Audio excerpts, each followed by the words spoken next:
Hey there, this is Kim Rudd with Endurance Adventures. Hope you're doing good on this rainy Monday day in Minnesota.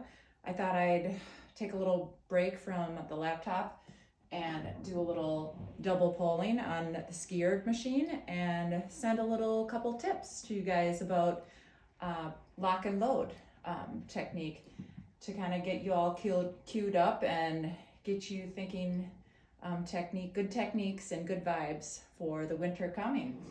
So a couple cues that I like to tell myself over and over again when I'm skiing, roller skiing, or even ski pole hiking is, what is my arm position doing when I'm double poling? So a lot of people, beginners, do a lot of straight arm double poling, and that is not going to be real your PowerPoint for double poling. You want to be able to, I think of it as if I were to hammer in a nail, I wouldn't want to hammer in out here, right? I'd want to hammer close to me, okay?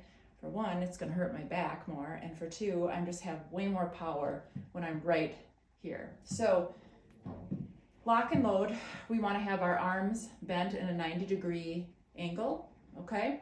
Both from the elbow to the shoulder and up to the torso, from the elbow down into the torso. So we don't want to be real tight, okay? We want to open up. We don't want to be way up.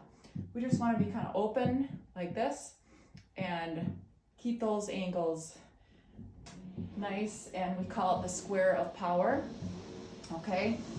Or the rectangle of weakness.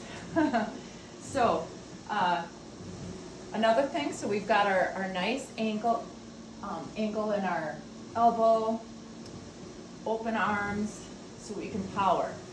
The other cue that I like to give is that you want to bring your arms up high enough above your head, or at least to eye level, so that you can be able to have power and to open up all your core to be able to load down and use your core. Because if we're just coming up here, we can't really use our core. Think of it as a rubber band that you're stretching open, okay? And you want to be able to get as much elastic bounce as you can down. So we're opening up and then down,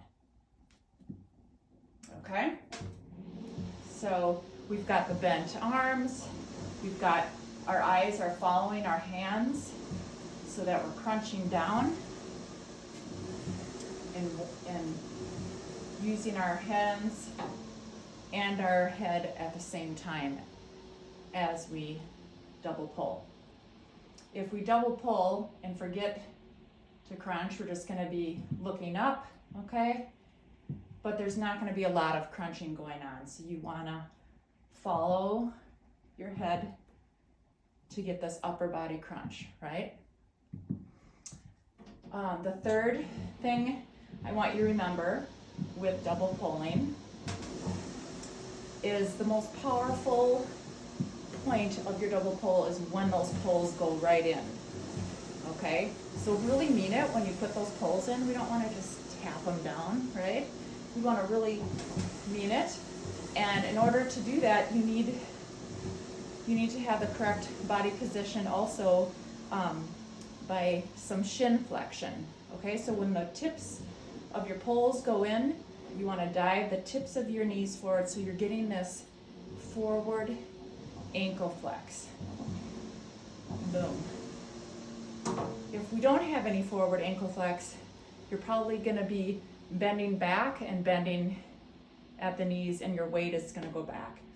Or you're going to be bending at the waist and your weight is going to go back. So think of it more as an upper body crunch with just your knees diving, the weight forward on the balls of the feet, and you'll be just so powerful.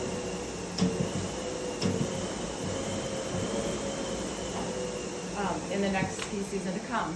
I'm going to be sending out more technique links to follow up with different workouts that you can do, double polling, V2, V1, and different technique tips that you can do on your own.